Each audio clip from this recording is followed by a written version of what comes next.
Hola, soy Laura. Bienvenidos al Refugio Fantasía, un espacio para los amantes de la fantasía y para todo aquel que quiera sumergirse en este mundo. Acompáñanos en este viaje a través de la imaginación.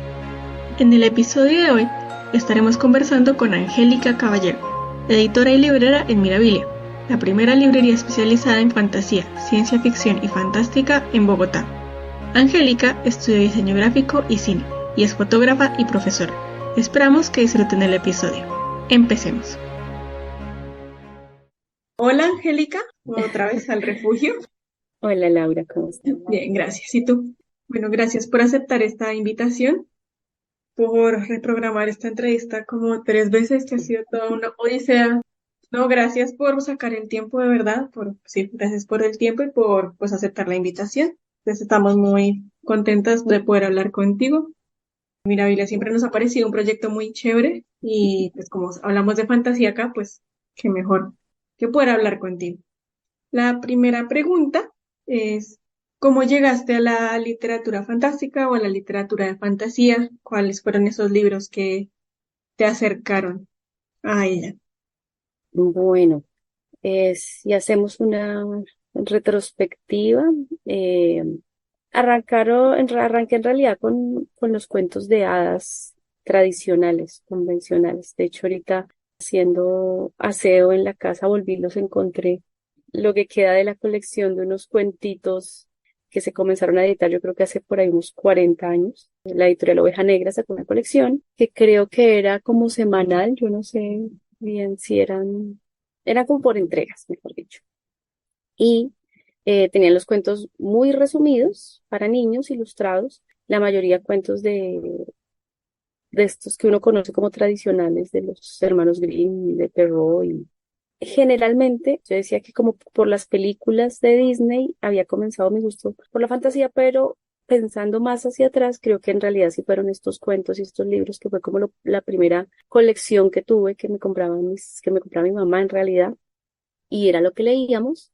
Y nada, y eso pues sí desencadenó que después buscara no, me interesaran esas mismas historias en la televisión, en las películas, y después, pues ya lo mismo, buscar como versiones de estas mismas historias en otras autoras y autores posteriormente. Y creo que ese fue como el inicio y haciéndolo más racional en este momento que en esa época, porque no era así.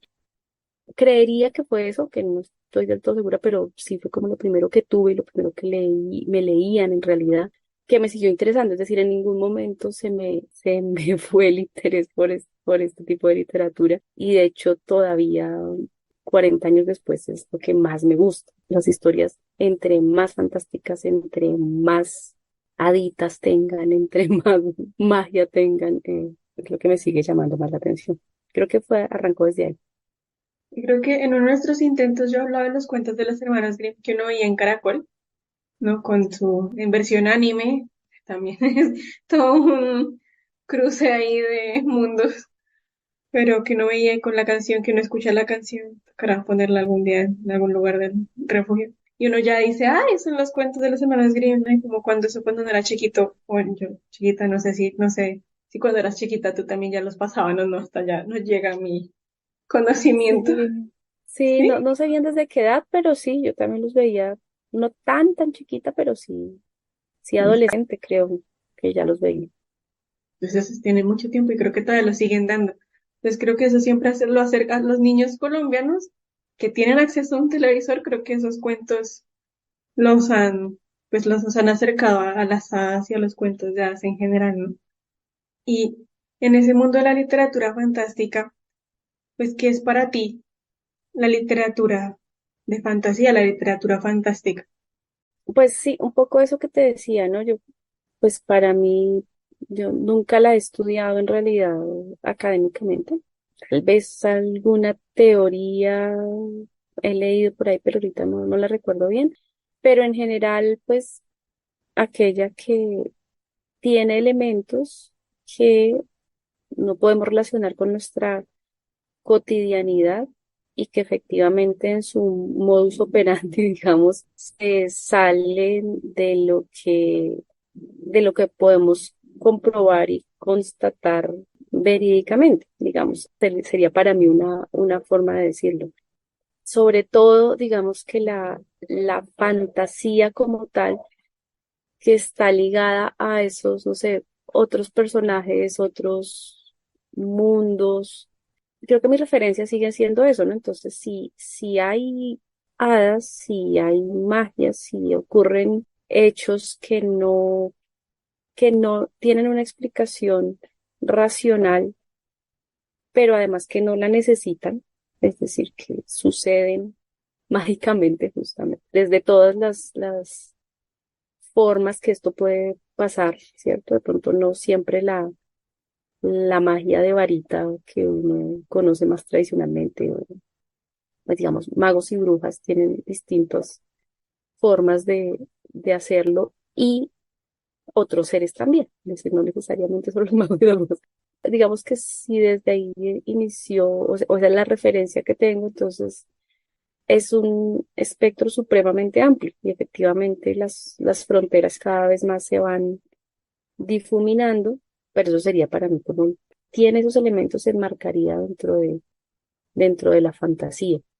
Y definitivamente me gusta más la que es más evidente, digamos que sin vergüenza, que no intenta parecerse a la realidad, ni que intenta pasar desapercibida, ni que intenta camuflarse o se me va ahorita la palabra, porque a veces pasa eso, ¿cierto? Que para que no la miren feo, entonces tratamos de que pase por ahí desapercibida, pero no, en realidad entre más fantástica me gusta más, sí, creo, pero tiene que ver con eso, como con esos elementos justamente no, como no comprobables, no relacionados, donde las leyes de todo tienen otro orden, las leyes físicas o las leyes, todas las leyes, digamos, pueden funcionar de otra manera y no hay problema porque justamente está dentro de esa lógica de esa construcción de mundo que haya hecho el autor o la autora. Entonces yo creo que para mí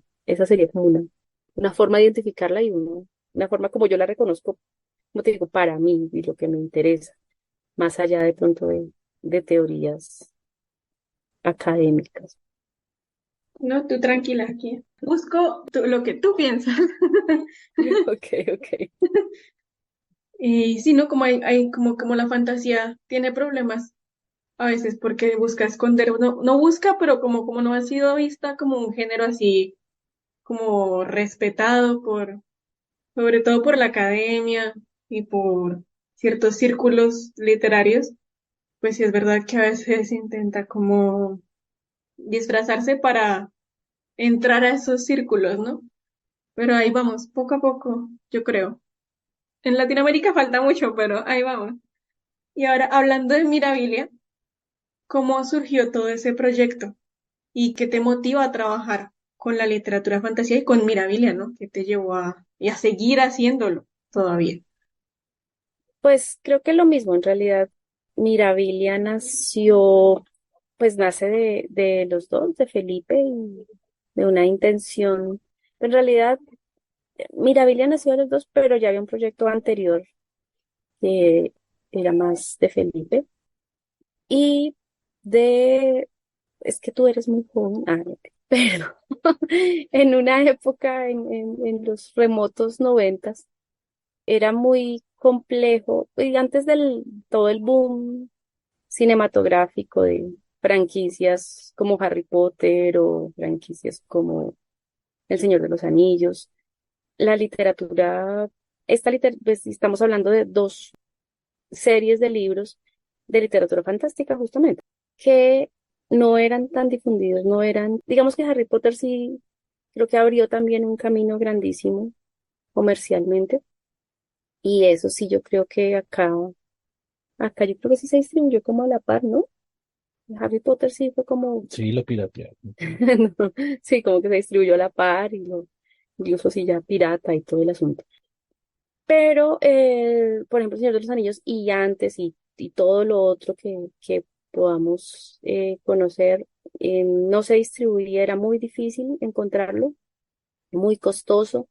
Digamos que a nivel de Bogotá había como un lugar, digamos que era la, no sé, la Alianza Francesa, donde vendían cosas, algo así como extrañito y muy geek, pero de resto no. Entonces, pero que sí se podía encontrar, de pronto se podían encontrar libros de segunda, de pronto alguien viajaba, de pronto, como esa búsqueda hizo que Felipe en un inicio empezara a encontrar libros para él y libros para vender o para tener y en algún momento venderle a alguien, amigo, conocido que le interesara esa misma literatura.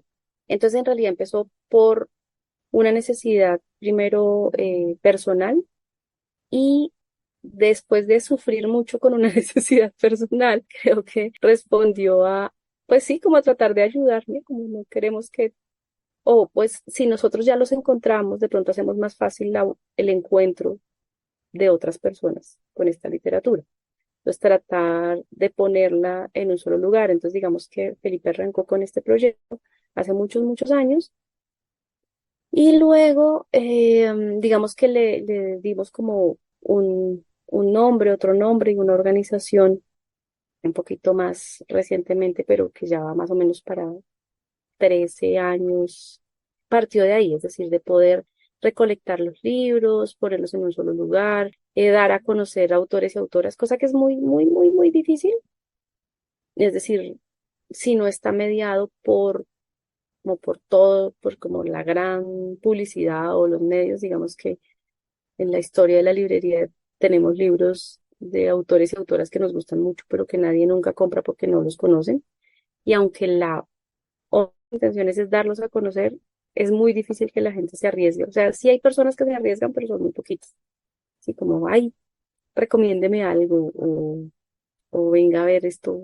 Un cliente, por ejemplo, reciente que en realidad se pone a leer las contraportadas a ver qué le llama la atención, como que está dispuesto a leer cosas que no, sin conocer el autor o la autora, sino simplemente a motivarse por eso. Pero en realidad esas personas son como un 1%. Entonces, pero bueno, partió de ahí, partió de conseguir para nosotros y luego si conseguíamos más de un ejemplar, entonces tenerlo disponible para las personas y empezar a reunir todo eso en un solo sitio, que era raro en ese momento, ahora no tanto como te lo había hecho la vez pasada, pero hace 13 10 años en realidad sí como que nos preguntaban con cara de mucha sorpresa y mucha curiosidad por qué habíamos decidido montar una librería de género fantástico. En este momento, las preguntas han cambiado un montón. O sea, en realidad ya no es como ¿por qué? Sino que siento además que en este momento ya es casi como evidente y ya a la gente no se le hace una sorpresa. En ese momento era rarísimo, era como, de hecho mucha gente no le veía el sentido. Bueno, ciencia ficción quiso por qué, si hay, con qué se come. Entonces ha cambiado, pero en ese momento esa fue como la intención, el objetivo de formar Mirabilia. También difundir, obviamente, fomentar la lectura, fomentar la escritura. Y en este momento lo seguimos porque nos sigue gustando el proyecto, de todas maneras. Lo que te digo, ha cambiado un montón. En estos 13 años ha cambiado un montón. Ya prácticamente todas las librerías tienen una sección de literatura fantástica. Tienen una sección que a veces se confunde y mezcla y muta con la de literatura juvenil, por ejemplo, que también es la mayoría, puede ser literatura fantástica, aunque no solamente, pero ahí se mezclan. Pero eso, insisto, que hace 10 años era impensable y era loquísimo de ver. Entonces, de hecho, hemos visto como ese cambio durante una década y ahora cada vez esas secciones aumentan de tamaño y aumentan de visibilidad. Pero esa fue la motivación, digamos, en un inicio. Y yo, pensando aquí, como que ya, o sea, como que cuando yo era pequeña y yo iba a la feria del libro, yo iba a buscar libros de fantasía. Entonces, por ejemplo, yo iba directo al stand, al pabellón de literatura infantil y juvenil y al stand de SM, por ejemplo, a comprar los libros de Laura Gallego. Estaban ahí, súper en Torres. Todavía me acuerdo del primer libro que compré, Laura Gallego. Y como eso ha ido creciendo, ¿no? Y como que la feria del libro era una gran oportunidad también como para ver esos libros por ahí.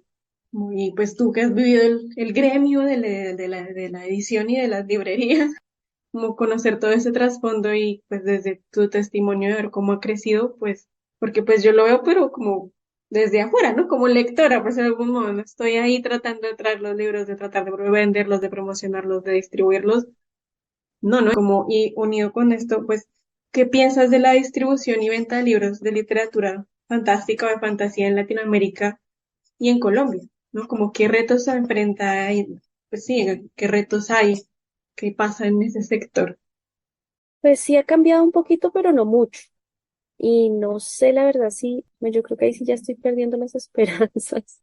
A menos de que a todo le saquen película y ni siquiera, o serie y ni siquiera, no sé, tratando de analizarlo, no sé qué podría pasar para que sucediera una distribución más general.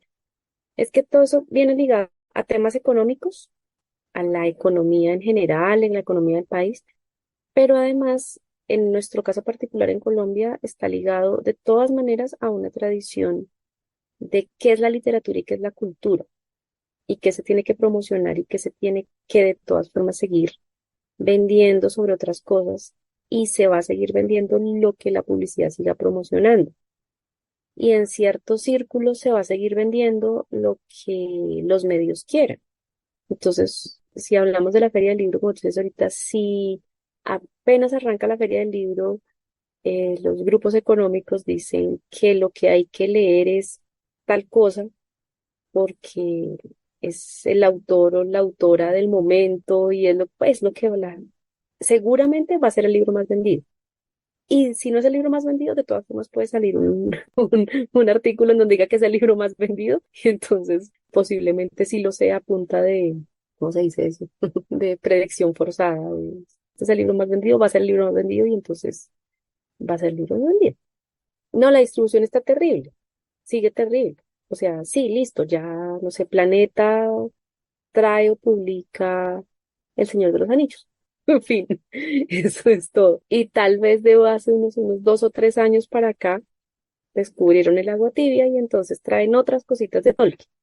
Y hace también unos 2 o 3 años descubrieron a Le Guin cuando se murió. Entonces trajeron algunas cosas, pero muy pocas. Empezaron a producir aquí como lo más conocido, digamos, pero pues tú sabes, y en España sí está todo, acá no, sigue sin llegar. En este momento hay 2 títulos que producen acá, no hay más. Y nada, y de todo el catálogo que tú puedes encontrar allá, digamos así como le dicen acá, las casas matrices de Planeta y Random, el porcentaje que llega acá es mínimo. La otra opción es que lo produzcan acá, pero también eso responde a que tienen que vender ellos miles y miles de copias y no funciona así. Para ellos tiene que funcionar así, pero eso no funciona así. Entonces, en realidad la distribución sigue estando mal. En un momento luchábamos mucho contra eso. De hecho, pues nosotros hacíamos las importaciones también de Minotauro, Timun Más y Random, Nova y bueno, todo esto. Pero ahorita después de pandemia se puso muy difícil también. Y la economía ahorita, la inflación a nivel mundial también hace que eso en este momento sea muy difícil. Entonces, en este momento específico no sé qué va a pasar, no sé qué va a pasar con él. Porque, por ejemplo, no sé, la Rueda del Tiempo le sacaron serie, Planeta la empezó a traer, llegaron como hasta el, no sé, hasta el 9 trajeron, yo no sé, y ya no más, porque eran libros costosísimos, o sea, 150.000 pesos cada tomo en rústica, mejor dicho, no da. Y eso que esa tenía serie, entonces no. Yo creo que también, como os digo, tiene que ver con unas expectativas económicas que tienen, pues, estas grandes empresas, que obviamente, pues, Colombia no les va a dar eso, y como te digo, ligado a que jamás va a vender esa cantidad en la medida que no tenga detrás toda la publicidad y todo el interés de otros entes que no tienen que ver nada con la literatura, pero que les interese que eso se venda, que se promocione. Entonces, ni idea. Pues sumado que además, en realidad, ahorita no es tan difícil, bueno, el problema económico está, pero pues no es tan difícil en realidad que una persona pueda comprarse los libros a través de internet, ¿no? Entonces, digamos que cierto tipo de personas, obviamente. de vuelta eso también tiene que ver con una concepción de cultura, de literatura, de que pues la gente que tiene modos se puede traer los libros de donde quiere. Digamos que para nosotros, y ahí estaba, digamos que nuestra lucha, digamos, era volverlos más asequibles, que finalmente una persona, pues en este momento se lo puede comprar por Amazon, se lo puede comprar por Busca Libre, no hay lío. Pero como tú decías, que de pronto alguien no lo conozca y lo encuentre en una feria del libro y le llame la atención, ¿sí? No sea la persona que efectivamente va a buscar el libro, que ya sabe dónde comprarlo y si tiene los modos lo puede comprar. Eso es lo que uno pelearía porque los libros se distribuyeran de forma más generalizada. Pero a las distribuidoras sí no les interesa eso en realidad, les interesa es vender el libro que más se venda. Creo que hay libros de estos que son muy lindos, muy buenos, que nunca van a llegar a ese nivel de ventas en Colombia y por lo tanto a un planeta, a un random no le va a interesar producirlo acá y mucho menos importarlo porque los costos salen altísimos. Es todo un círculo. Los costos salen altísimos, entonces los libros llegan, si llegan nadie los compra, entonces ellos se justifican en la medida que esos libros no se venden, entonces pues ¿para qué los traemos? Y así sucesivamente es el círculo, la historia. El círculo triste y vicioso de la historia. Exactamente. Es muy triste ver cómo los libros nos llegan y también que yo por aquí que ando acá en tierras españolas, pues hoy acá la oferta, uno, pues sí, o sea, hay muchísimos más libros de fantasía y las traducciones también llegan muchísimo más rápido y no solo eso, sino también hay muchísimas editoriales independientes pequeñas que trabajan fantasía o ciencia ficción. O sea, no es solo no las grandes, sino que hay una oferta que también presenta otras cosas, trae otras cosas, traduce otras cosas, busca otro tipo de autores y eso también crea visibilidad a otras cosas. Y también que me parece triste que dentro del mismo Latinoamérica, pues tampoco lleguen los libros que se hacen en otros países o que los de Colombia tampoco salgan a otros países, ¿no? Como no sé si conoces la saga de los confines de Liliana Sí, Bodoc, sí, o sea, sí. Ujú. Sí, claro. eso no llega. O sea, eso no, o sea, yo en verdad creo que o lo pides por internet o te haces el viaje a Argentina a conseguir los libros porque igual por internet sale caro. O sea, también pedirte libros de Chile, México, Argentina o por demás, eso no es algo económico. Y creo que eso también es triste, ¿no? Porque un libro acá de tapa dura, acá en España, de, no sé, de la Rueda del Tiempo, de lo que sea, o sea, pues no voy a hacer equivalencia, pero no sé, que te cueste 20 euros. Pero es que allá en Colombia te vale 100.000, 150, 170.000 pesos. Y eso es diferente, o sea, eso es una diferencia abismal de precio que no permite, pues, tener acceso a los libros, ¿no? Entonces, ¿qué piensas de ese aspecto latinoamericano, ¿no? Como de que no haya, no conozcamos ni lo que escribimos dentro pues, de nuestra parte del continente. No, pues sí pues es muy triste y es una de las, digamos, de lo que, por lo que trabajamos todo este tiempo y lo intentamos hacer, lo hemos hecho, de hecho, sí, hace poquito, pues hace poquito es un decir, como el año pasado, que pudimos volver a viajar y estuvimos en Buenos Aires justamente, pudimos completar, tener otra vez una trilogía de Bodog y traerla, y pues obviamente no duró nada porque solo pudimos conseguir una, pero también es el peso, pero también es el costo, lo que tú dices, o sea, si un libro en España cuesta 20 euros a como está el euro ahorita, si nosotros, por ejemplo, cuando viajamos, lo traemos, costo del libro simplemente, si nosotros pagamos 20 euros, es más de 100.000 pesos, ¿sí? Ciento y pico mil de pesos. Entonces, es muy complicado, es que el costo está muy, muy, muy caro. No hay convenios de transporte, por ejemplo, que en algunos países hay, pero en Colombia no. Entonces, digamos que enviar libros, a nosotros nos escriben, nosotros tenemos muchos libros, así como chicaneando, pues que no se consiguen en ningún lado. Lo que te decía, aquí no los conocen. Hay libros que hemos tenido acá por casi una década, nadie los compra, y en otros países que sí los conocen los quisieran comprar, pero no podemos tampoco enviarlos. Incluso no son libros, pues, obvio, los colombianos también, pero libros en general, no podemos enviarlos porque el costo del envío es carísimo. Creo que las he contado, pero de hecho hay personas en España que nos han comprado libros que nosotros hemos traído de España, porque en España ya están descontinuados. Entonces ellos tramitan el flete desde allá por DHL, que sale carísimo, pero prefieren pagar el flete por DHL Colombia, España, Colombia, Madrid o Colombia, no me acuerdo últimamente, la última vez a dónde mandamos, porque allá no se consiguen y nosotros los hemos traído de España.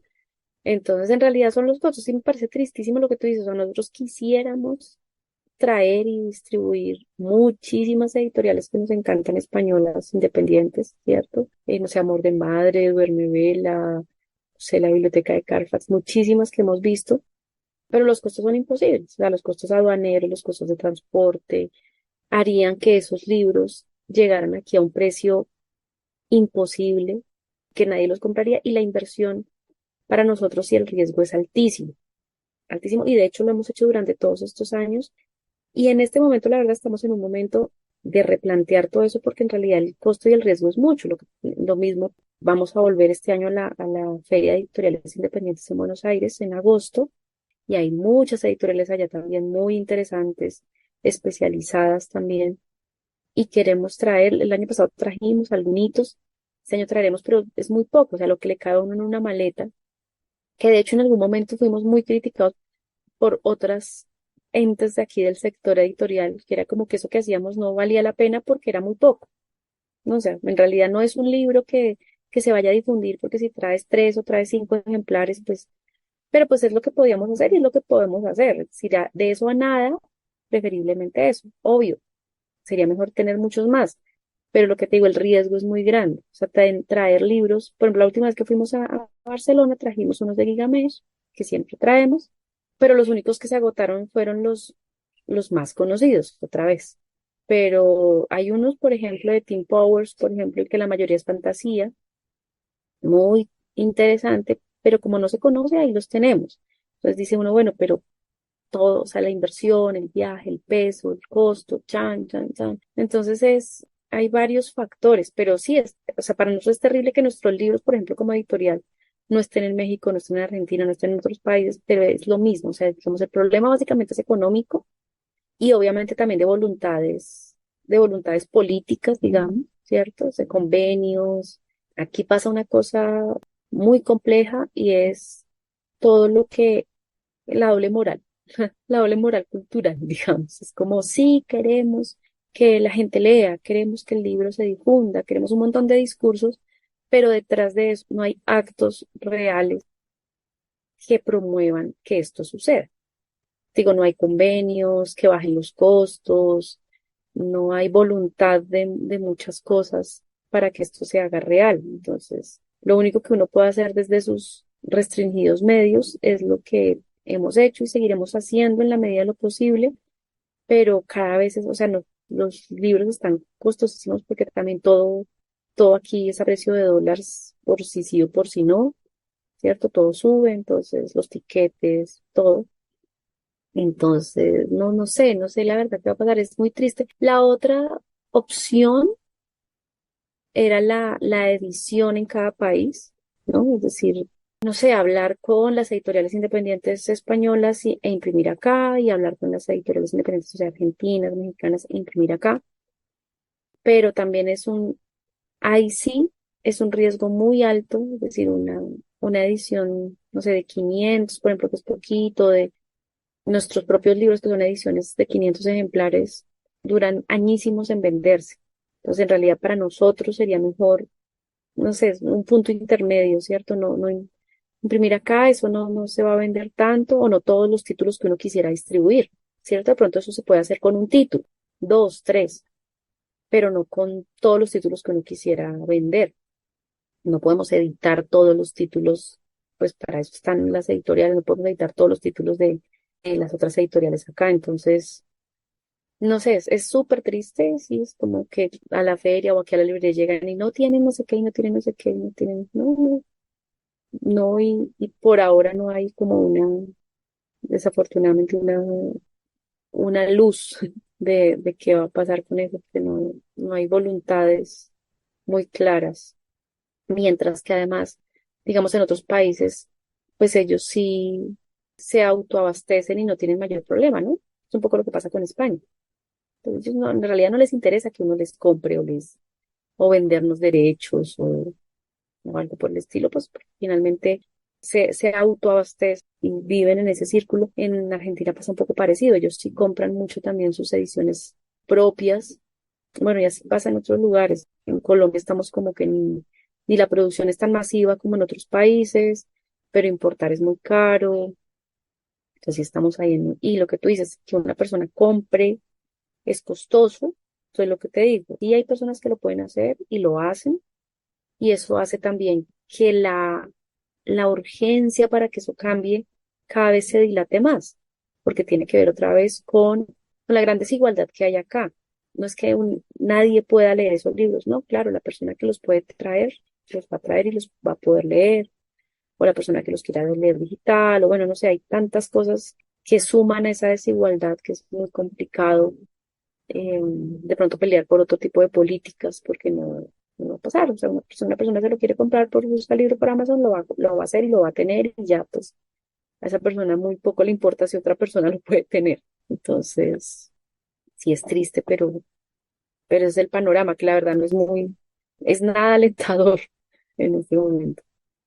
Pues sí, sí, nada alentada. Y yo pensaba que también es como, y otro importante en la discusión son las bibliotecas, ¿no? Porque que se pide para las bibliotecas, las públicas y las privadas, o sea, y hasta para las de las universidades, o sea, no solo toda la red pública de Bogotá o la Biblioteca Nacional o lo que sea, sino también sí que se pide, ¿no? Ahí, porque son compras enormes de libros y unos dineros muy importantes a dónde se van, ¿no? Quiénes eligen qué se compra, qué se trae, qué no se trae.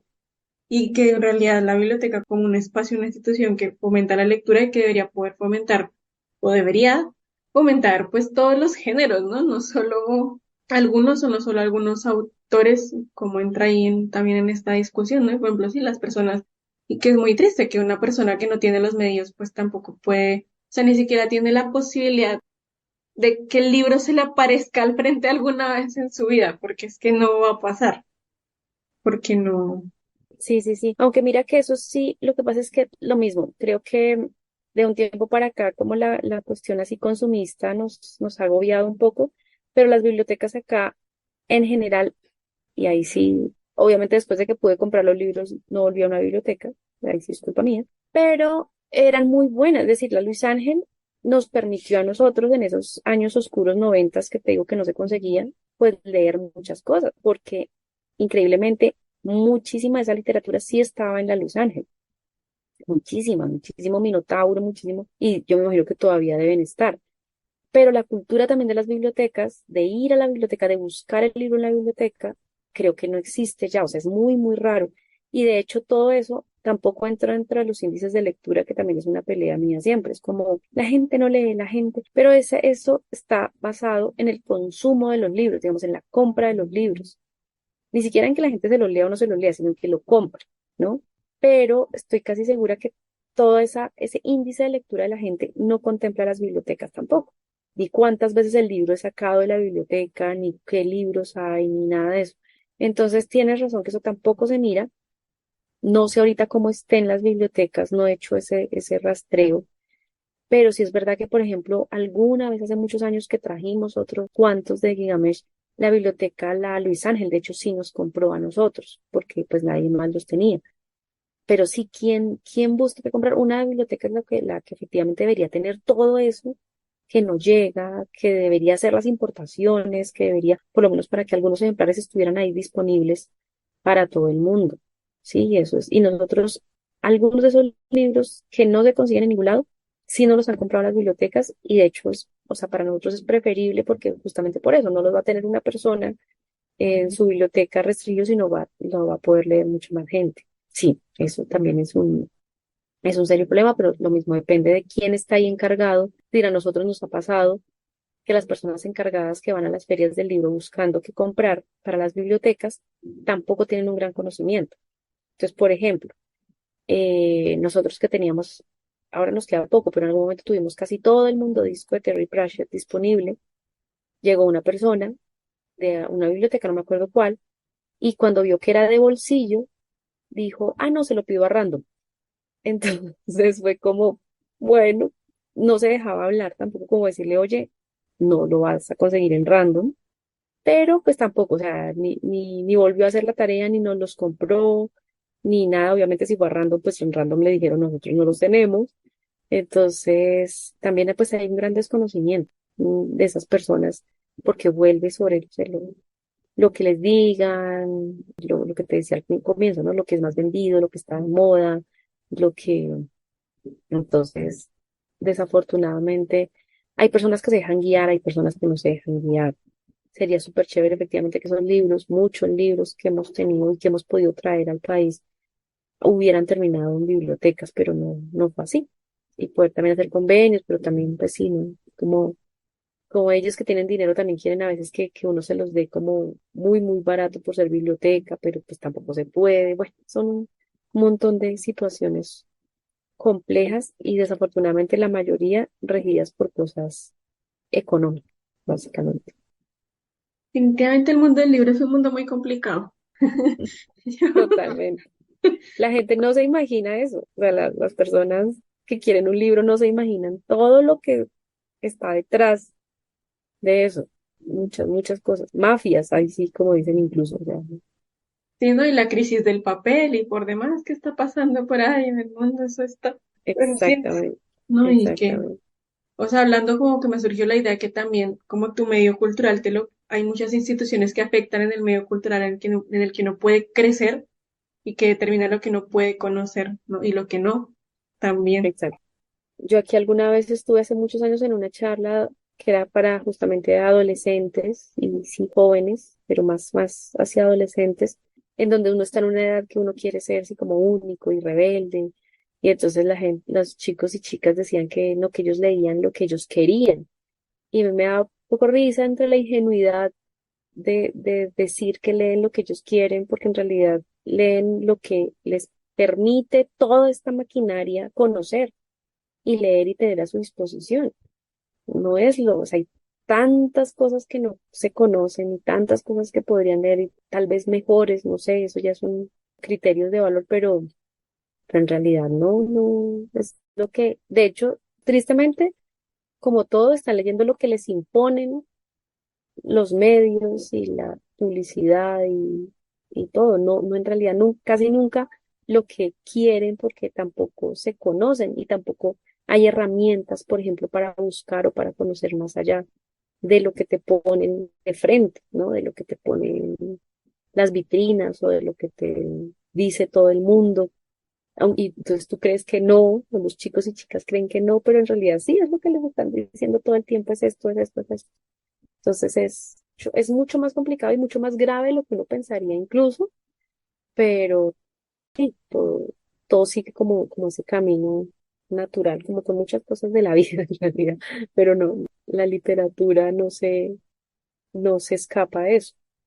Sí, ¿no? Y yo creo que, o sea, también necesitas tener ahí las cosas para poder conocerlas, ¿no? Pero también es hasta que logras como entrar en algo específico y que te genere como pasión e interés, que empiezas a investigar más y a llegar a otras cosas y tal vez a frustrarte porque el libro no llega o porque necesitas volverte millonario para poder traer todos los libros que quieres comprar o comprarlos online o lo que sea. Sí, Juegan muchos factores alrededor, ¿no? Como sí, sí, no, es demasiado, impresionante.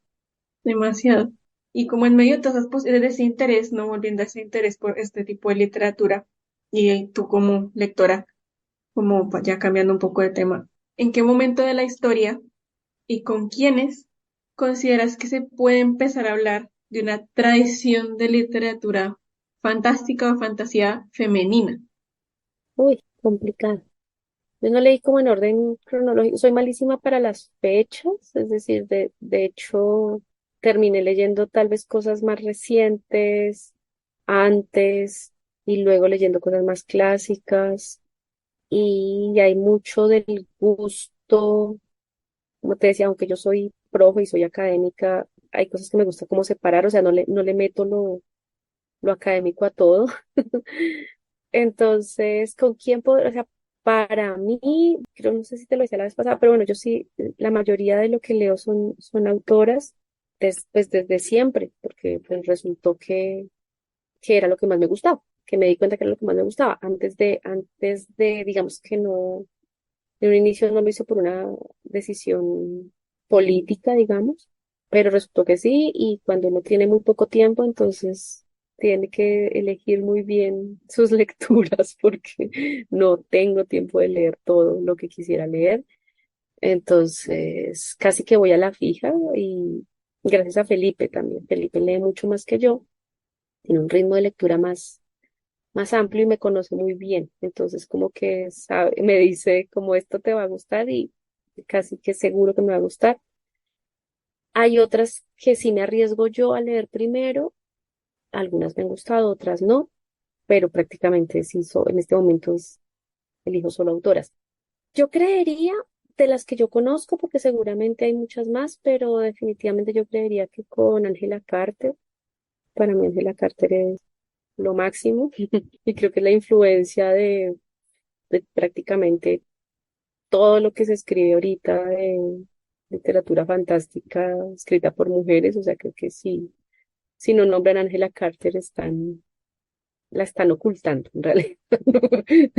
No es porque no la conozcan, no porque Le Guin, obviamente, pero aunque me gusta mucho Le Guin, yo creo que si me pusieran a escoger, escogería primero a Angela Carter, porque es más fantástica, justamente, sin vergüenza. Nina Allan, Janet Winterson, y más recientes por lo que te digo, porque las leí todas como juntas y pero en este momento, pues que es totalmente influenciada por Angela Carter, no sé, Kelly Link, es otra de los amores de mi vida. Pero sí, digamos que si me preguntas que con quién comenzaría yo, o sea, yo comenzaría o sea, definitivamente para mí el referente fundamental es Angela Carter. Lo que te digo, seguramente atrás también, pero esas autoras no las tengo tan leídas y no las tengo tan referenciadas. Obviamente hay muchas, pero no son como las que yo he leído. Y más recientes, pues sí tengo, o sea, hace unos años leía Rudova, por ejemplo, que tiene un libro hermoso de cuentos, pero solo tiene ese libro de cuentos, pero me parece increíble. ¿Qué más? De pronto ahorita se me escapan, pero sí para mí ellas son como las de cabecera. Seguro se me está olvidando alguna otra. Bueno, y española Sofía Rey me parece increíble.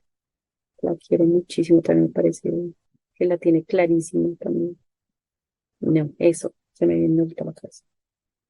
Ya eres la segunda persona que me menciona a Sofía Rey, de las mujeres con las que he hablado para este trabajo. Y de hecho, yo hablé con Sofía Rey antes de que las dos me la mencionaran, No sé, Sofía Rey es pero divina, es muy amable. increíble, es increíble.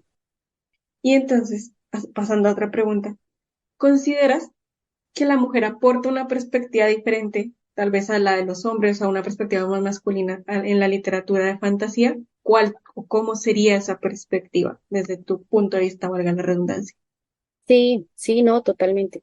No, yo sí creo firmemente, o sea, yo creo que todas las personas son valiosas, los hombres, las mujeres, pero sí creo que somos muy distintos. El otro día hablaba con otra persona y me decía que eso también respondía a la crianza. Sí, desafortunadamente sí vivimos en un mundo muy machista y entonces sí genera tipos de personas distintas, desafortunadamente. No, no es que no creo que seamos, o sea, no creo que seamos distintos por una cuestión física o sí, como que tenga que ver con lo físico del ser humano, pero sí creo que por una cuestión de crianza y de sociedad sí nos hace personas distintas. Entonces, yo sí creo firmemente en la mirada y el punto de vista muy distinto de lo que hacen las mujeres a lo que hacen los hombres. No sé si llamarlo femenino tampoco, no sé. Yo no tengo problema con la palabra, digamos, y de hecho nunca en mi vida he tenido problema con lo que se considera femenino como malo o algo por el estilo. De hecho me gustan la mayoría, toda la vida me ha gustado la mayoría de cosas que se consideraban femeninas. Y a lo largo de mi vida me di cuenta que tenía que ver como con eso, porque de hecho sí me gustaba esa exclusividad de lo femenino, pero como algo positivo. Por ejemplo, la falda, por ejemplo, yo solo uso faldas porque me parece cómodo, me encanta, y eso que hay es sí, me encanta lo que es de mujeres. Entonces toda la vida me encantó bordar, toda la vida me encantaron las cosas de niñas, que me parecía genial que eran cosas de niñas, o sea, todo lo contrario a como a la parte despectiva que se le vio después, que creo que también es una forma de verlo, entonces, que no, con la que no estoy de acuerdo, no sé, los cuentos de hadas, por ejemplo, o sea, como toda esa, a las películas de Disney, no los cuentos de hadas, pero las películas de Disney, de no, es que las princesitas y las princesitas, o sea, me parecía genial porque yo crecí con un montón de historias que eran protagonizadas por mujeres y yo las veía desde otro punto de vista, yo no las veía como, no, es que quiere ser salvada por el príncipe, no, yo la veía como que ella era la protagonista y ella luchaba y si uno las mira de otro lado, de hecho, los príncipes nunca ni aparecen, o sea, son unos personajes ahí que salen 5 segundos en toda la película. Entonces, como, ¿quién hizo esas lecturas en realidad, no? Como, ¿quién hizo esas lecturas? Porque yo no, nunca lo vi así, entonces yo nunca estuve esperando mi príncipe azul que me salvara ni nada por el estilo, aunque crecí viendo todas esas películas. Y por eso también me gusta mucho el prólogo del libro de cuentos de hadas de Angela Carter, me parece, todo el mundo debería leerse ese prólogo porque entendería bien cómo es el asunto. Y de hecho eso que pasó con los cuentos de hadas justamente, ¿no? Como esa reescritura a partir de estos tipos que nada que ver con lo que eran los cuentos de hadas y nada que ver con la tradición oral y nada que ver con esto de contarnos nuestras historias entre mujeres, para mujeres y todo eso. Entonces, uy, no, yo sí creo que, además, en realidad, a ver, trato de recapitular, pero yo no sé si leería, bueno, no mentiras, sé que hay unos muy buenos, no voy a tajantemente decir que no, pero son pocos, es decir, leería, no los he leído, los tengo ahí en pendiente, leería algunas historias de literatura fantástica escritas por hombres que me ha recomendado Felipe, pero son muy pocas, pocos autores, hombres, y prácticamente toda la fantasía que leo está escrita por mujeres. Iba a decir que en este momento me costaría mucho, sospecharía mucho de un autor que escriba fantasía porque no les creo mucho, pero sé que hay unos buenos, no digo que no. Sé que hay uno que otro por ahí perdido en el horizonte, pero creo que la mirada es muy distinta y pues además creo que sí no sé si tiene que ver, lo mismo no lo he analizado mucho, pero leyéndolas escriben de la manera que a mí me gusta, desarrollan los temas de la manera que a mí me gusta, no te digo sin vergüenza con tópicos de la fantasía, sin vergüenza con cosas cotidianas, por ejemplo, que también me gusta muchísimo. Desafortunadamente, por digo que es cultural, desafortunadamente es como que las mujeres son las que hablan de la familia, las del hogar, las de las cosas cotidianas, son temas que a mí me interesan mucho. Entonces, como que todo se va sumando a que sea lo que me gusta, que sea lo que me interesa y que sí sienta yo que hay una mirada ahí muy particular, interesante para mí, pero lo que te digo que tiene que ver con, pues, con la sociedad finalmente donde uno crece y donde las autoras también crecen y cómo se construyen, y construyen de lo que les interesa hablar y cómo les interesa hablar de eso. Entonces, digo, no creo que sea físico, orgánico, sino social. ¿Cómo crees que ha cambiado la representación de la mujer en este tipo de literatura? Es que no sé, lo que te digo es que no lo tengo cronológicamente.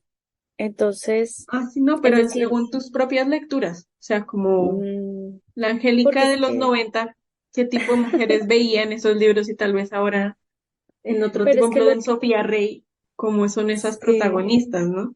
Y lo que como, pasa es que yo creo, y esto también es una campaña que voy próximamente, es que yo creo que hay mucho desconocimiento también de lo que se hacía antes. Es decir, yo no creo que esto sea una cuestión reciente, solo que las personas no conocen, o las chicas, jóvenes y chicos, no conocen lo que se hacía antes porque también se hacía, ¿sí? Entonces es como que ahorita hay como un boom de ciertas cosas que parece que se hicieran recientemente, pero yo, no sé, yo crecí, pasé mi adolescencia viendo Buffy la Cazavampiros, por ejemplo, donde había una chica supremamente fuerte, con una amiga, con su pareja lesbiana completamente abierto en prime time de Fox a las 8 de la noche y no había ningún problema. ¿Sí me entiendes? Estamos hablando de hace 30 años prácticamente, ¿sí? Y lo mismo, o sea, yo en los 90 en realidad no sentía esa diferencia, o sea, para mí era, o sea, siento que los 90 eran mucho más abiertos que ahorita, en muchas cosas.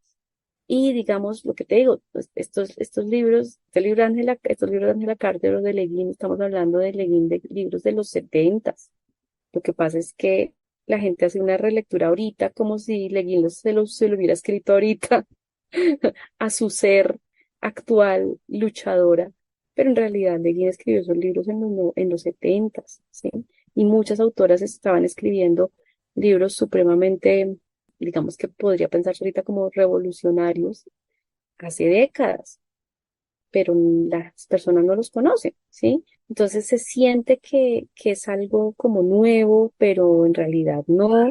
Y sí hay ahorita muchos, o sea, muchas otras protagonistas, pero siento que también es como porque se puso de moda. No está mal, no está mal. Está bien, tiene que cambiar de alguna manera más dramáticamente, pero siento que es que hubo un gran cambio, después como que se ocultó, algo pasó. Bueno, iba a decir que no es culpa de las personas, pero en parte sí, porque es como no revisar la historia un poco, ¿no? Las últimas generaciones, pero también tiene que ver con la crianza, tiene que ver con los medios, tiene que ver con la inmediatez, es como que se conoce lo que está ahorita, ¿no? Y lo que está ahorita es lo único, como tú decías, hay que interesarse un poco más para que uno empiece a revisar de ahí para atrás, pero yo, pues que decía, soy docente, aunque no esto, pero soy docente y convivo, o sea, llevo 22 años conviviendo con personas en primeros semestres sobre todo, entonces como que se me renueva la adolescencia, o sea, sí, he tenido varias generaciones, digamos, de personas que van pasando por la adolescencia y la joven adultez. Cada vez sí más me he dado cuenta que es como, sí, como que esto se hizo y lo primero que conozco necesariamente es lo primero que existe, ¿sí? Incluso, sí, post y cosas y podcast y todo en donde no, y ahora está sucediendo esto por primera vez, y no, en realidad no. Entonces hay que tener como así, como ese cuidado e ir para atrás, porque lo que te digo, incluso, o sea, leen desde su 2023 textos escritos hace 40 años y los siguen pensando como recientes. No, digamos que no caen en cuenta de que en realidad sí lo acabo de conocer, pero es un texto escrito hace muchísimo tiempo. Y si esa autora escribió eso, es porque esas preocupaciones ya estaban ahí y eso ya estaba ahí, ¿sí? Entonces, para mí, particularmente para Angélica Caballero, no han cambiado. De hecho, porque yo sí me sentía lo que te digo, yo sí veía mujeres protagonistas en las películas de Disney. O sea, yo no las veía como princesas que estaban esperando a su príncipe azul, sino yo las veía como una serie de películas protagonizadas por figuras femeninas, en donde ahí sí como el test de no sé quién, sí, entonces la mayoría de diálogos eran entre mujeres, donde prácticamente no había personajes masculinos, donde entonces yo, o sea, o no sé si tenía un filtro muy grande, pero yo sí las veía así. Leía textos en donde efectivamente siempre había personajes femeninos, interesantes. Obviamente no en todos, pero pues sí en algunos, digamos que para mí a mí me pasó fue al revés, fue recientemente que empecé a ver, o recientemente para mí estamos hablando de una década y media, que más bien lo que se estaba poniendo de moda era lo contrario, ¿no? Que más bien lo que se estaba poniendo de moda era una cosa como, sí, oiga, pero aquí solo hay tipos, no sé qué, pero ¿qué pasó? Si yo lo que veía era otras cosas, o lo que te digo, si yo veía era Buffy, o yo veía no sé qué, o yo veía en donde las protagonistas eran mujeres y de un momento a otro cambió.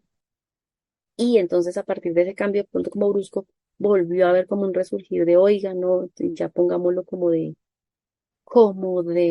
tarea, lo cual no me parece mal, como te digo, ponga de moda, pues no, si es una moda que me parece que funciona bien, pues no hay lío, pero no es que haya visto un cambio muy drástico, siento que es mucho más evidente, obvio, y me parece que está bien, o sea, es decir, o sea, que por obligación la gente se dé cuenta de que no hay equidad en ciertas cosas y así sea obligada lo tenga que hacer, me parece bien, me parece que tiene que ser, porque si no se daban cuenta, pues bueno, dense cuenta de que hay pocas autoras en su selección o de que hay pocas personajes femeninos en lo que está escribiendo o en lo que está leyendo o en lo que está viendo. Entonces me parece que está bien, pero creo que en general habría que revisar mucho más, muchísimas cosas que venían de antes, que uno incluso leyó y no se dio cuenta, sí, digamos, del momento, que de pronto no me parece tan bien, pero ni modos, o sea, por ejemplo, creo que la trilogía de Jemisin no es muy buena, como para que se haya ganado los 3 años seguidos. No es posible que no hubiera habido nada más. Eso ya me parece sospechoso. Cosas como esas que ya empieza uno a pensar que ya es una cosa política, medio a la fuerza, pero bueno, pues digamos que tantas otras veces se lo ganaron solo tipos, listo, está bien, pero creo que a veces se pasa como para el otro lado, pero bueno, hagámoslo, o sea, no digo que no esté bien que se lo haya ganado, pero tal vez habían otras autoras también con otras cosas, o sea, que otra vez que haya quedado solo en una autora, como si no hubiera más durante 3 años seguidos, es como imposible que no hubiera otra. Ese tipo de cosas me parecen como extrañas y sospechosas.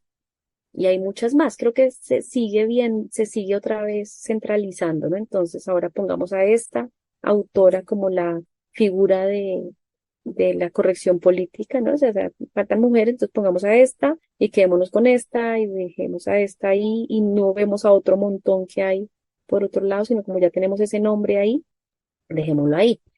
Que fue un poco lo que nosotros quisimos hacer en Mirabilia con Queremos tanto a Úrsula, ¿no? Listo, todo bien, está Úrsula, ya la leímos, la conocemos, la mayoría la conoce, y desde que se murió más, pero entonces vamos a hacer un club de lectura en donde no pueden proponer ningún texto de Leguín, porque ya está bueno. Entonces vamos a conocer a otras autoras, porque hay muchas más. Entonces vuelven a presentar como esos peligros pero sí, no, digamos, para mí, no han cambiado. Es decir, yo sí no creo que no, ahora hay más personajes fuertes, no, antes también había, solo que no se conocían, solo que no los han leído, solo que no nos vimos esas películas, solo que no es que no hubiera, sí, sí, sí había y siempre hubo. Digamos que esa parte del discurso sí no me gusta porque no siento que sea una cosa reciente, sino que hay un gran desconocimiento o ocultación también. Esa palabra como que no existe, pero, creo que sí, eso. Y no creo que es ocultamiento, no sé, no estoy Sí, segura. me sonó raro las dos cosas. O sea, es como la morición. Sí, exactamente. Exactamente. Pero hablando de que no se conocen esas mujeres, ¿no? Y que pues siempre, como que siempre han estado, pero sí es también parte, pues influye mucho el desconocimiento, ¿no? Y también creo que también también ahí cómo se distribuyen los libros, ¿no? Todo lo que hemos estado hablando acá, ¿no? Qué Ujú. libros Sí, llegan, es eso. qué mujeres se publican, todo, todo lo que hemos venido hablando. Ujú. Ya en Latinoamérica específicamente, ¿cuál crees o consideras que ha sido el aporte de las escritoras a la literatura de fantasía, pues en Latinoamérica?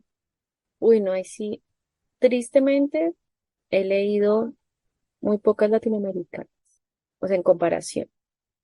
Y también, pues ahí sí, tristemente, digamos, de las que he leído, no me han gustado tanto.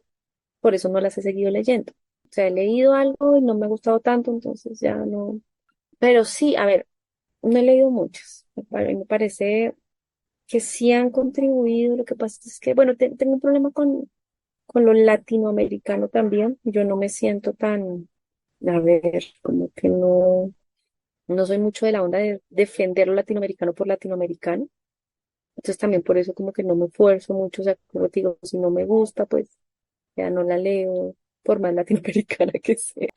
Eh, bueno, y eso también tiene que ver con que muchas veces siento como forzado varias cosas, ¿no? Como la necesidad de que se sienta lo latinoamericano, y entonces ahí ya no me gusta. O también la pena, o no sé bien cómo ponerlo, como hay que sentir latinoamericano, entonces no escribo en unos tópicos más generales o más amplios, porque eso no es latinoamericano, entonces no puedo escribir sobre hadas, por ejemplo, ¿no? Porque eso como que no es latinoamericano. Entonces más bien tengo que escribir sobre personajes acá mitológicos, leyendas, no sé, chipchas, porque no puedo escribir sobre un hada, porque eso es irlandés, no sé, estoy hablando, pero más o menos, porque sí me ha pasado hablar con autores o autoras. Entonces, esa latinoamericanidad, ¿en dónde está? Yo creo que sí, creo que últimamente otra vez, creo que hay un boom más de este asunto gótico latinoamericano, de esta literatura fantástica mezclada con misterio, terror, por esto lo del gótico. Y creo que pues como hubo un boom, digamos que es lo que más se está conociendo y leyendo y donde están las autoras ahí como metiéndole también la ficha. Pero a ver, digamos que contemporánea, bueno, pues no mentiras, Angélica Gorodischer sí, bien, ella sí, es un referente que hizo cosas completamente, en su momento también, estamos hablando por allá hace muchas décadas, años 70, 80, muy, muy interesante, me gusta mucho, con una mirada así también súper argentina. No, no debemos de mirada latinoamericana, sino súper argentina. Daina Shaviano, que la conocí el año pasado, también me parece que tiene unas cosas muy interesantes y también es viva aún y todo, una precursora y también que le apuesta 100% a la literatura fantástica sin vergüenza. Me parece también, ellas dos son así como unos súper referentes latinoamericanos. Liliana Bodor también, obviamente, creo que sí le han aportado algo, pero lo que te digo es que yo no soy muy buena pensando en Latinoamérica, no me gusta, creo que somos hiper distintos y creo que a veces se quiere meter todo en una misma bolsa como por una necesidad de, ¿cómo se dice eso? De legitimar cosas. Yo esto ya se los dije a los españoles allá alguna vez, entonces no me da pena volverlo así, pero así como cuando los españoles se meten para este lado porque allá no les paran bolas, entonces hacen las cosas iberoamericanas, ¿no? Entonces se vienen para este lado a que les paren bolas y hablamos español, entonces hagamos cosas iberoamericanas. Entonces también es como para dar una validez y más bien unámonos en esta latinoamericanidad que en realidad somos muy, muy distintos, entonces pero bueno, cosas que he leído que me han gustado ellas y de las nuevas, la única que me ha gustado hasta el momento que he leído es Mónica Ojeda, nada más. He leído varias de las chicas más recientes y no me han gustado. Me falta leer muchas, sobre todo las más recientes. Pero eso, pues creo que es que no sé, yo creo que todavía falta. Yo creo que yo no podría, o sea, podría decir en su momento que le aportó Gorodischer y Daina, por ejemplo, y hasta Bodó, pero en este momento yo creo que todavía falta mucho para decir en realidad qué le aportaron o qué le están aportando. Creo que todavía es justamente muy reciente y falta ver qué pasa, ¿no? Es como, ahí sí como que el tiempo dirá finalmente que se decante, que haya otros textos, o sea, como que más con uno, dos o tres cosas no podría uno hablar de qué pasó, de qué está pasando, qué va a pasar con ellas y en relación a la literatura, ¿no? Por eso creo que no, tampoco es que me llegue todavía tanto, es como que hay vanas, y las estoy leyendo, las estoy revisando, pero no podría todavía. Y ahí sí que para gustos no, todavía no se me comparan con las otras chicas que leo. No hemos llegado para mi modo de ver, de leer, no hay alguien en Latinoamérica o alguien que escriba en español que se me parezca a Kelly Link, por ejemplo, o que me cause lo que me causa cuando la leo, que es como uf, todo, desde cómo escribe a lo que escribe, lo que se le ocurre, es como qué belleza. No conozco, de pronto existe, pero no la conozco. Yo te decía Sofía Rey un poco, y pues no en todos sus textos, pero por ejemplo este del bosque oscuro, pues me parece hermosísimo, hermosísimo, hermosísimo ese libro. Muy en la onda Angela Carter, muy en la onda fantasía sin vergüenza, pero es española, no es de estos lados, no es latinoamericana. Por este lado, no, la verdad no conozco. Me encantaría encontrarme una autora que me gustara muchísimo, pero por ahora no. Aparte, como te digo, Gorodischer y Daina, Gorodischer sí que hizo algo así bien, bien importante dentro de la fantasía mezclado con todo esto hiper argentino, pero no, por ahora no conozco.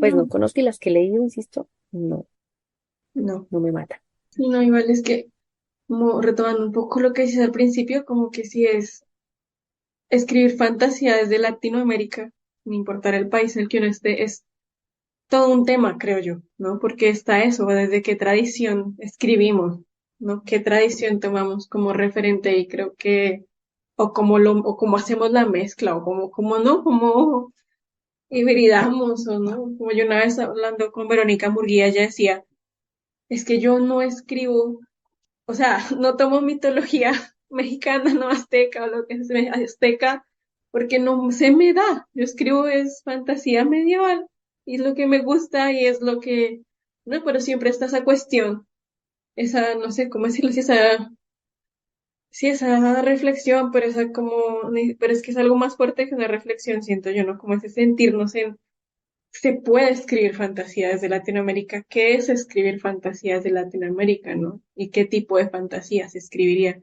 Siento que es una pregunta que está viva, ¿no? Y que cada persona la intenta responder desde ella misma, ¿no? O sea, Liliana y Verónica son dos polos, pero ambas son latinoamericanas, metiéndolas, pues, todas en el mismo continente, pero ambas son geniales. Bueno, a mí me encantan las dos. Entonces, Sí, sí, sí, mentiras, me olvidaba Verónica, pero a mí también me encanta. Pero es esas, o sea, yo creo que, bueno, es una cuestión de gustos también, pero yo creo que ellas, por ejemplo, así, sin vergüenza, sin estar pensando en qué es lo que estoy tomando latinoamericano, que creo que es una cosa que más recientemente se volvió como una imposición. Cada uno lo tiene que resolver, pero para mí, o sea, para mí es así de sencillo. Efectivamente, si una escritora es de alguno de estos países, pues es latinoamericana, punto, fin. Y deberían darse más el permiso de escribir lo que se les antoje sin estar pensando en qué elementos tienen o no tienen, pues simplemente van a ser latinoamericanas y ya. Pero después sí están buscando en ellas esas cosas, entonces es como cansón, pero sí se me olvidaba, Verónica. Es más así, ¿no? Más normalito. Yo creo que no debería no deberían estar pensando si se puede o no se puede escribir. Es que eso es una cosa que también pasó y pasa con la ciencia ficción y pasa con como, ay, que tenemos permiso o no tenemos permiso, porque es que como somos de aquí y es todavía una cosa ahí como súper, dicen que están descolonizados, pero en realidad no, porque el pensamiento sigue colonizado de si sí puedo, si me dejarán, si estará bien visto, sí, pero yo aquí en mi tercer mundito, ¿será que sí puedo? No sé, es una cosa, y yo pues no estoy de acuerdo con eso, pero nunca lo sentí así tampoco. Entonces, sí, creo que igual cada uno, cada escritora y escritor responde a esa pregunta y debería ser mucho más libre para escribir lo que quiera. sí, no, sí, yo también, ¿no? O sea, yo estoy de acuerdo con Verónica escribiendo fantasía medieval, que la escribe brillantemente, porque sabe muchísimo, y Liliana, que toma los mapuches y un montón de cosas más y se hace su fantasía épica latinoamericana, o sea, lo más Ujú, indígena que haya podido, o sea, creo sí, que sí, cada sí, quien sí. aporta desde lo que realmente, como de su mirada, ¿no? Y Ujú, ya desde nuestro contexto, desde cada quien desde su contexto ya algo lo atraviesa, algo sale cuando se escribe. Y ya para ir cerrando la entrevista, dos preguntas. Ya hablamos de tus escritoras de cabecera, pero acá me puedes dar escritoras y escritores. ¿Cuáles son tus libros imperdibles de fantasía? O sea, esos que no pueden no estar. Historias de Terramar. Uno, básico, nada que hacer. Nada, de Angela Carter no puedo elegir uno. A ver, no puedo. La cámara secreta, de caso, los cuentos de la cámara, pero todos los cuentos. Bueno, entre autoras y autores, bueno, Vermilion Sands de Valar, Magia para principiantes de Kelly Lung. Pongamos a ver qué otro autor pongo para que me mencionen. Es que de autores, Valar me parece increíble, pero digamos esos cuentos, Valar, cualquier Valar, pero los de Sands me parecen que son fantásticos. ¿Qué más, qué más, qué más, qué más? Ay, Pequeño Grande, pensando en esos libros que uno no dejaré, la maletica de los libros que uno no dejaré. Son de esas preguntas que uno no se le ocurren en su momento. No, con eso está bien. O sea, ya, tranquila. No entres en pánico. Sí, creo que ya. Si no pasa nada. Y ya la última pregunta. que no tiene nada que ver con lo que hemos venido hablando, literalmente. Es la pregunta sorpresa de estas La entrevistas. pregunta es, La Angélica de hoy, ¿qué le diría a la Angélica de que tenía 20 años? a la que tenía 20 años, pues lo chistoso es que seguimos siendo muy parecidas y cada vez más pienso que sí, que a uno le pasan los años, pero en realidad uno se queda como en esa edad en realidad, más o menos.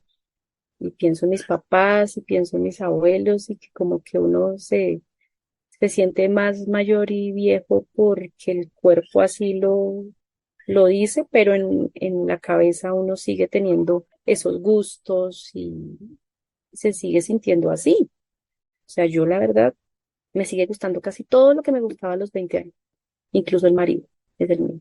Entonces, ¿qué le diría a la de a los 20 años? La Angélica de los 20 años no se había graduado, estaba estudiando en la Nacional y lo que más quería era terminar e irse a Argentina, lo que finalmente logró hacer cuando tenía 23. No, difícil, no sé, me sigo hablando con esa Angélica de los 20 años, me siento muy parecida.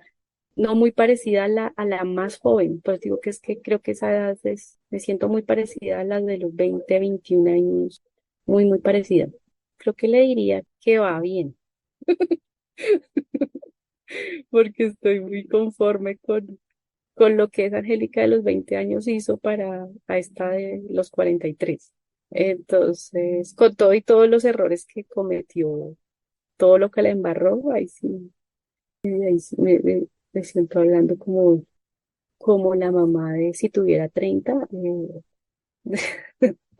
no sería lo que soy sin esos errores. Entonces, no fueron tan graves tampoco. Entonces, creo que la dejaría seguir haciendo lo que va a hacer, porque estoy muy conforme con eso. Creo que y pensando en libros, creo que lo único es que efectivamente esas ventas de bodega de Minotauro de esa época no se van a volver a repetir, entonces en realidad deberías comprar más libros.